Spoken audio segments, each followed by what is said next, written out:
Hello guys, this is Pinay Pai sa American Vlog again. Today guys, I'm gonna show you kung paano tayo magluluto ng munggo. Munggo with pumpkin, eggplant, and bok choy. And then with lady's finger or okra. And then we're gonna put some coconut. And then, sardines or sardinas. Do you have coconut? We're gonna choose the sardines that hindi siya spicy kasi yung anak ko kakain. So, ito guys, I'm gonna go and keep that in the top down there. Salt and then bitsin. Okay. Ito guys, we're gonna boil the mungo first. The mungos. We're gonna mungo. Soup. Mungo is the vegetable. So we're gonna boil this first until it becomes soft and then is split. It will broken up na lalambot siya. And then before that guys, I didn't show you how to do it. You have to rinse it with salt water para mabilis lang ang kanyang pag-boil guys.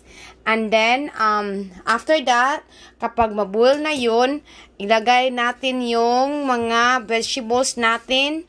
And then yung okra. And then last yung green leafy vegetable, yung bok choy. And then coconut. And then yung sardinas. Okay?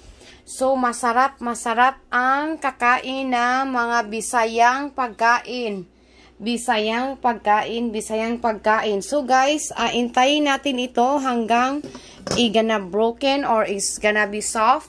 So, we're gonna watch me out and then I'm gonna go and show you how to do it, okay?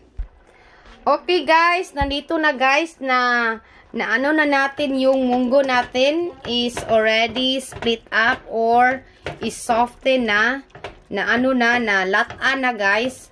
And then, ang gagawin natin, ilagay ko itong kinakat ko na pumpkin or squash, okay? At saka yung itlog. Itlog? Oh my God, guys. Ano bang nasa isip ko, guys? Itlog na, guys. Yung eggplant. Yung talong. Talong ni Pinay Pai. Nilagay ko sa...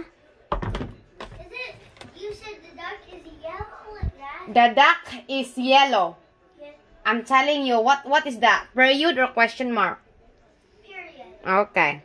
Okay, I'm teaching my daughter to spell a sentences too. So, okay guys, so pakuluan natin. We're gonna boil this until those vegetable is softened guys. Hindi natin lagyan ng tubig guys. Kasi we gonna put the coconut in a little bit. So we gonna cover that and then hintayin natin na is gonna be softened the eggplant and the pumpkin or the squash, okay? And then pagkatapos after that we gonna put this okra, lady's finger, and this bok choy, and then the coconut oil, and then the sardines and with the salt and the MSG. Okay? Okay guys, now nagtubig na siya guys. That's why guys, I don't like to add some more water because it's gonna have some water more. So now guys, it's a little bit softened now. I'm gonna put the lady's finger. The lady's finger in.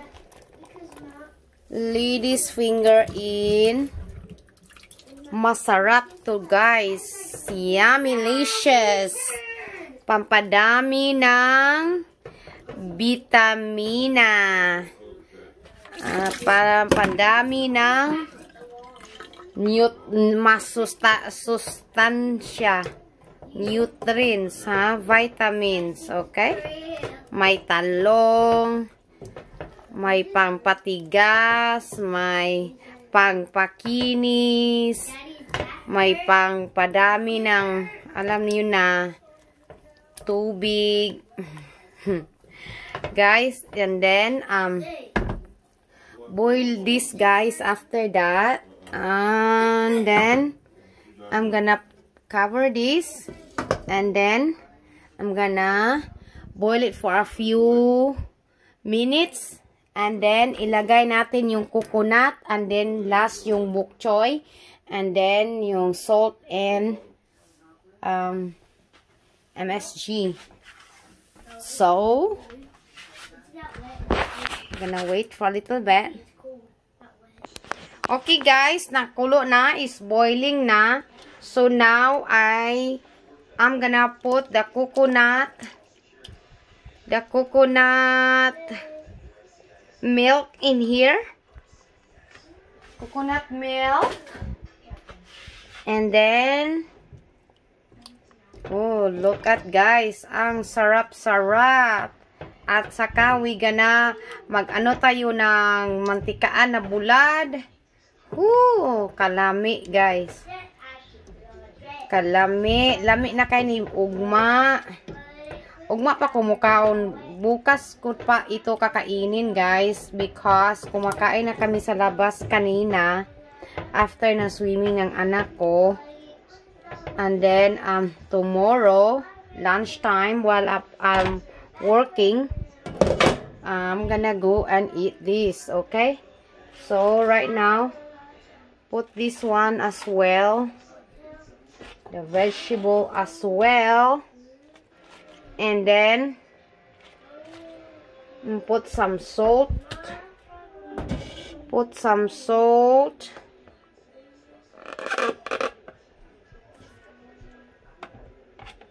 Put some salt.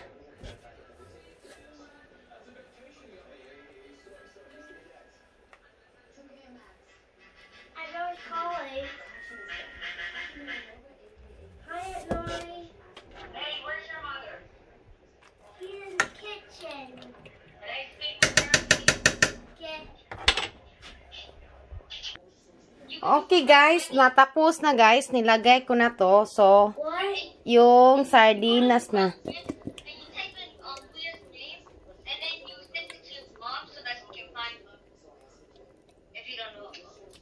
I don't know how to do that.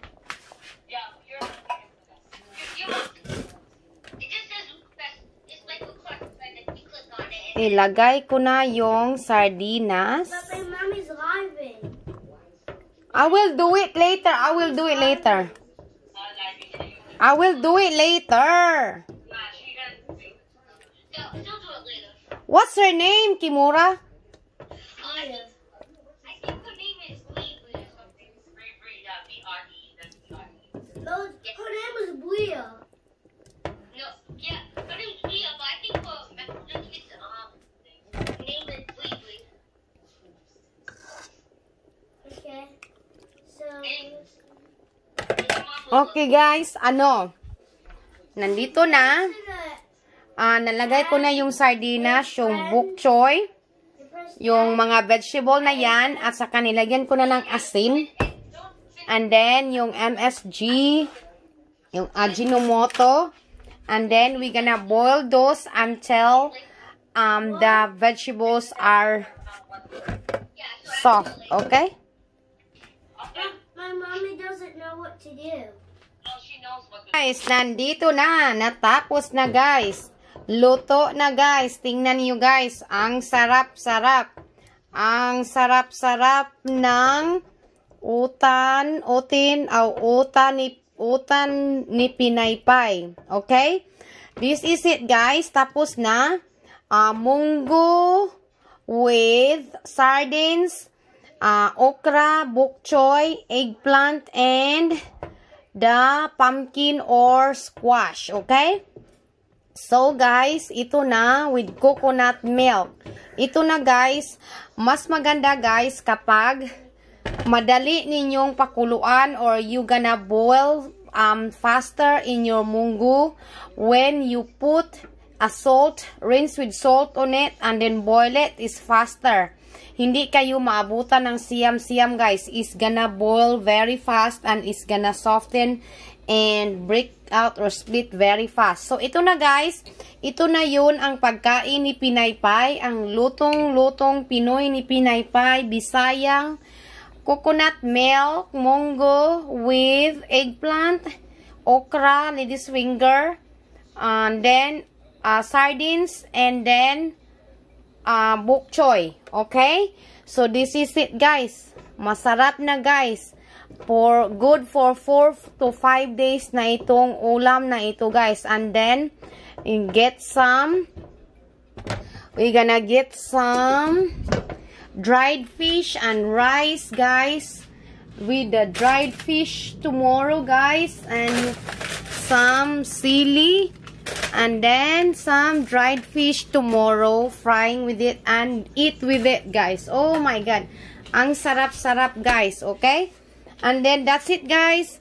This is Pinaypay sa American vlog. Our soup, the munggo soup with lady's finger, eggplant, a squash or pumpkin, and bok choy guys. Okay, so try it in your house, in your home guys. Healthy food and masarap and fresh na fresh guys. So ito guys, this is Pinaypay sa American vlog. Don't forget to like, share, subscribe my channel. Lutong Pinay na Bisayang pagkain ni Pinaypay. Thank you guys and you have a good day. Bye-bye.